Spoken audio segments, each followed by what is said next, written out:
Hello दोस्तों, PhD mobile solution में सब लोगों का वेलकम है। तो मेरे पास एक सैमसंग का A33 मोबाइल आया है 5G, वो बिल्कुल डेड कंडीशन में। तो चलिए देखते हैं। डीसी टू डीसी चार्जर पे देख रहे हैं 0.3 एम्पियर ले रहे हैं। तो विदाउट डीसी मशीन से हम डीसी टू डीसी जो पावर सप्लाई है इसका थ्रू इस मोबाइल को हम आज के रिपेयर करेंगे। तो बनते रहे वीडियो को अंत तक, बिना स्किप करके वीडियो को अंत तक देखिए तो आपको पता चल जाएगा आराम से। तो हमने डीसी का कोई भी पावर सप्लाई का केबल हम कनेक्ट नहीं करेंगे। तो चलिए सबसे पहले हम पीसी पे चलते हैं। चलने के बाद देखिए हम स्क्रबर से काम करेंगे आराम से। सबसे पहले देखिए काम आपको इसी तरीके से करना है, दूसरा कोई टेक्नीशियन आपको आसान तरीके से पकड़ नहीं पाएगा। सबसे पहले देखिए ब्लोअर का नोजल से हम हीट करेंगे इसके ऊपर जो सील लगा रहती है, और स्क्रबर से इस सील को सही सलामत हम इसको रिमूव करेंगे। क्योंकि काम करने के बाद हम इसी सील को दोबारा फिक्स करके मोबाइल में डाल देंगे। अगर किसी को पास ड्रिल मशीन है, सबसे पहले देखिए थर्मल पेस्ट को हटाएंगे, और जो इसका ऊपर जो सील लगा रही थी ना टीना का, जिस तरीका से जिस हिसाब से आपको टीना रहेगा उसी तरीके से हम कटिंग करेंगे। देखिए मेरे पास ड्रिल मशीन है इसलिए हम ड्रिल मशीन से थोड़ी सी इसको कटिंग कर रहे हैं। अगर किसी को पास ड्रिल मशीन नहीं है तो आराम से कटर से कट कर सकते हो। सील को उखाड़ने के लिए जरूरत नहीं होगा। अगर आप सील उखाड़ेंगे तो उसका तरीका अलग होता है। कोई भी कंपोनेंट्स आपको बोर्ड का या आपको मदरबोर्ड पे कोई भी डैमेज नहीं होगा, गारंटी के साथ हम कह सकते हैं। तो देखिए सबसे पहले टीना को हम कटिंग कर लेंगे, क्योंकि स्क्रबर मेरा सीपीयू का अंदर, सीपीयू का साइड में आराम से जाए, इसलिए हम टीना को कटिंग कर लेंगे और कटर से इसको रिमूव करेंगे। देखिए जब आप आईसी लेवल पे कोई भी काम करेंगे ना, तो जल्दबाजी में कोई भी काम मत कीजिएगा। जल्दबाजी का काम करेंगे आप तो आप प्रॉब्लम एक से दो हो जाएगा, तो आपको ज्यादा मेहनत करना पड़ेगा। तो देखिए हमने ग्लू को किस तरीके से कटिंग कर रहे हैं। इसमें व्हाइट पेस्टेड है, तो ब्लोअर का नोजल है ना आईसी का नजदीक होना चाहिए, और जो ब्लेड है ब्लेड से थोड़ी सी हम प्रेशर बिल्कुल मत देना है भैया। प्रेशर अगर आप देंगे तो आपको बोर्ड में स्क्रैच पड़ जाएगा। आराम से आपको ग्लू को काट कर लेना है। ग्लू कटिंग इसलिए कर लेना है क्योंकि साइड में देखिए जो कैपेसिटर है, रेजिस्टेंस जो भी रहेगा ना, अगर ग्लू आप कटिंग नहीं करेंगे तो सीपीयू आप आराम से रिमूव कर सकते हो। ऐसा नहीं आप नहीं कर सकते हो, कर सकते हो, मगर उनको साइड में जो भी कॉम्पोनेंट है ना, उस ग्लू लगा रहने से क्या होगा, जैसे सीपीयू रिमूव हो जाएगा उसको साथ साथ कंपोनेंट्स भी आपको रिमूव हो जाएगा। तो आपको मेहनत डबल हो जाएगा। इसलिए ग्लू को सबसे पहले अच्छा से कटिंग कर लेना है। उसके बाद देखिए यूएफएस या एमएमसी या एमएमसीपी जो भी आपका मोबाइल में रहेगा, उसका ऊपर एक हीट प्रूफ टेप या आप एक चाइनीज ब्लेड रख सकती हो, या आपका मर्जी है। अगर आपका हैंड स्किल अच्छा है तो आप नहीं भी रख सकते हो। तो हम वीडियो का देखने का मतलब यही है, क्योंकि आप लोग जो भी नया नया काम कर रहे हो तो आप आराम से इस तरीके से काम कीजिए, तो हर एक काम आपको सक्सेस होगा ही होगा। अब देखिए सीपीयू का 4 साइड में 1 2 3 4 आप ब्लोअर का नोजल से हीट कीजिए। 300 से लेकर आप 380 तक आप हीट रख सकते हो। आराम से सीपीयू को रिमूव कर सकते हो जब तक सीपीयू मेल्ट ना हो। सीपीयू का नीचे का जो बोर्ड जब तक मेल्ट ना हो जाए तब तक आपको सीपीयू रिमूव मत करना भैया, क्योंकि रिमूव करने से क्या होगा, उसका पिन डैमेज हो सकती है। तो सीपीयू रिमूव करने के बाद देखिए हमने इस यहाँ पे फ्लैग पेस्ट डाला है। अब फ्लैग पेस्ट डालने के बाद आयरन का नॉक से हर एक बॉल के ऊपर हम आयरन का नॉक घुमाएंगे, क्योंकि जो भी यहाँ पे जो बॉल है ना, कोई बॉल छोटी है या बड़ी है, तो हर एक बॉल को एक ही दिशा में लेने के लिए आपको आयरन का नॉक हम हर एक बॉल को घुमाएंगे, बॉल का ऊपर से हम घुमाएंगे अच्छा तरीका से। सबसे बड़ा ध्यान देना चीज यही है, यहाँ पे आप हड़बड़ी मत कीजिएगा, क्योंकि यहाँ पे जो ग्लू है ना, कई लोग क्या होता है जल्दबाजी में क्लीन करने का टाइम कोई कंपोनेंट्स गायब कर देते हैं, मदरबोर्ड पे स्क्रैप स्क्रैप कर देता है। तो इस तरीके से काम मत कीजिएगा। टाइम आपको 5 मिनट का जगह आपको 10 मिनट लगे तो लगने दीजिए। जल्दबाजी में कोई भी काम मत कीजिए। आराम से इस स्क्रबर से हम रिमूव करेंगे। एक साइड से हम हीट करेंगे और दूसरा साइड से हम इस स्क्रबर का थ्रू हम इसको क्लीन करेंगे। तो देखिए वीडियो को हमने थोड़ा रनिंग किया और देखिए इसके बाद ब्लैक पेस्ट डालने के बाद डिसोल्डर वीक इसको एक फोल्ड करके आराम से हर एक बॉल का ऊपर आप घुमाए। तो देखिए हर एक बॉल आपको क्लीन हो जाएगा और हर एक बॉल आपको फ्लैट हो जाएगा अच्छा तरीका से। सारी का सारी जितना भी बॉल है ना इसका ऊपर ऐसे का इंटरफेस का ऊपर एक ही पोजीशन में आ जाएगा।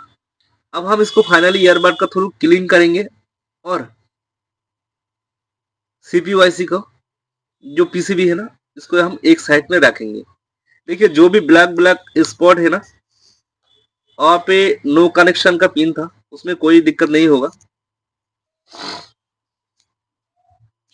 आप देखिए सीपीयू को क्लीन कैसे करेंगे, सेम तरीका हम सीपीयू को ऊपर अप्लाई करेंगे। फ्लैग पेस्ट डालने के बाद आयरन का नॉक सीपीयू आईसी का फोर साइड में घुमाएंगे। तो जितना भी यहाँ पे जो एक्स्ट्रा जो बॉल था वो बॉल आयरन का नॉक का ऊपर पकड़ लेगा और आईसी का जो ग्लू है ना वो थोड़ी सी पिघल जाएगा। अब एक साइड में हम ब्लोअर के साथ हम ब्लोअर से हीट करेंगे और दूसरा साइड स्क्रबर से हम अच्छे तरीके से क्लीन करेंगे।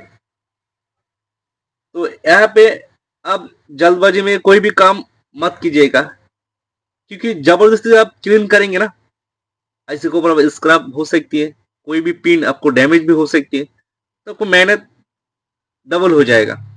इसलिए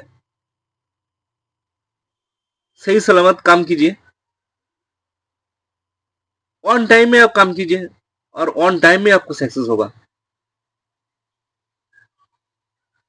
तो देखिए आईसी को अच्छा तरीके से हम क्लीनिंग कर लिया।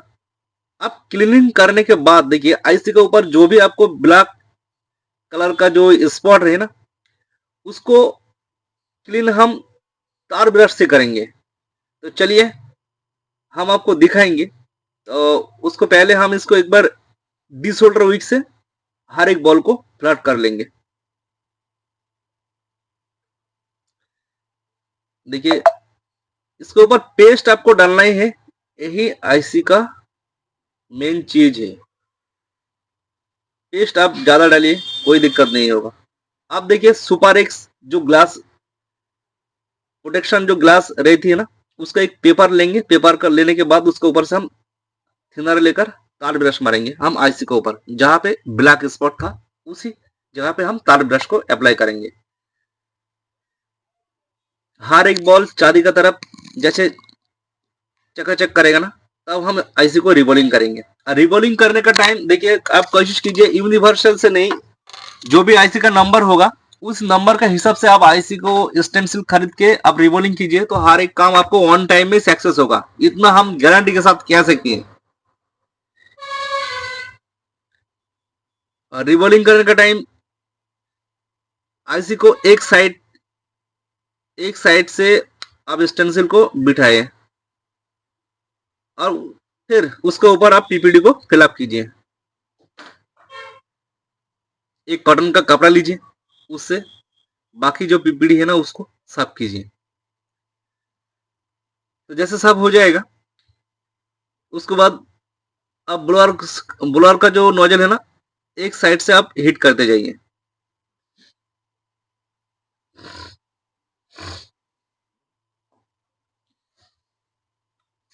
देखिए कितना अच्छा तरीका से आपको सीपीयू रिवॉल्व हो चुका है।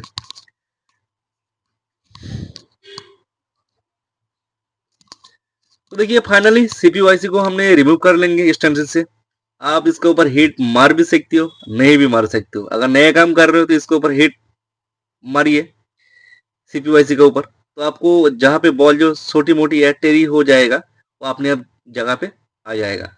अब देखिए आईसी का इंटरफेस लेंगे और उसके ऊपर हमने थोड़ी सी पेस्ट डालेंगे। देखिए यहाँ पे हम उंगली से सीपीयू आईसी का फोर साइड में हम इसको फिलअप किया, तो ये काम बिल्कुल मत कीजिएगा, क्योंकि एआर बाट का थ्रू हम आपको दिखा रहे हैं। देखिए किस तरीके से हर एक आईसी का जो ये बॉल है ना, आईसी का जो पीसीबी का ऊपर हर एक बॉल को हम फिलअप करेंगे वो एआर बाट का थ्रू,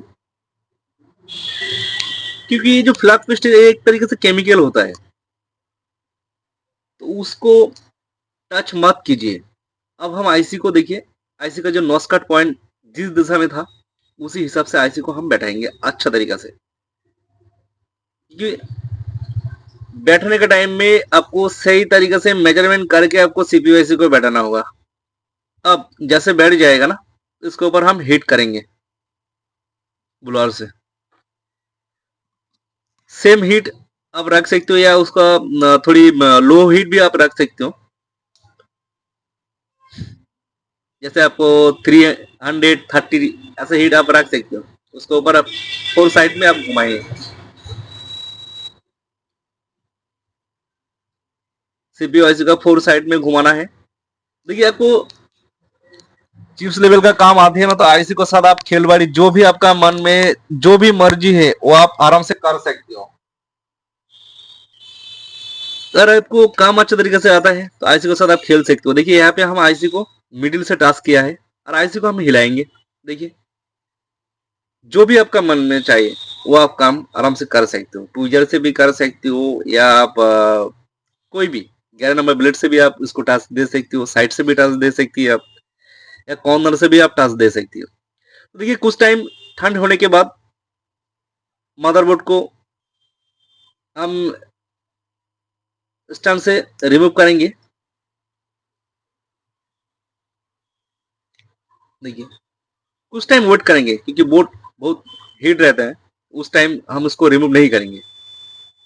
अब देखिए जैसे ठंडी हो जाएगा ना, तो उसको हम मिडिल में फिक्स करेंगे और एलसीडी केबल को लगाएंगे। और देखिए एक चीज आप ध्यान दीजिएगा, बैटरी का केबल बिल्कुल मत लगाइएगा। सबसे पहले आपको डीसी टू डीसी मशीन का जो चार्जर केबल है ना, डाटा केबल होते हैं, डाटा केबल को हम कनेक्ट करेंगे। उसको बाद हम बैटरी कनेक्टर को लगाएंगे मदरबोर्ड पे। अब देखिए फोन बिल्कुल डेड कंडीशन में था, अब बिल्कुल ऑन हो चुका है। पहले 0.3 एम्पियर ले रहे थे, अभी 1.8 एम्पियर ले रहे हैं। इस तरीके से देखिए डीसी जो पावर सप्लाई होता है ना, उसको छोड़ के आप डीसी टू डीसी जो चार्जर होते हैं ना, उससे भी आप आराम से कर सकती हो। तरीका अगर आपको पता है तो आप आराम से कर सकते हो, जो फॉल्ट एक्चुअली कहाँ पे है। तो चलिए एक बार ऑन ऑफ की को हमने कनेक्ट करके मोबाइल को ऑन करके देखेंगे, आप लोगों को दिखाएंगे। तो देखिए ऑन ऑफ की को हमने प्रेस किया, फाइनली रिजल्ट आप लोगों के सामने ही है।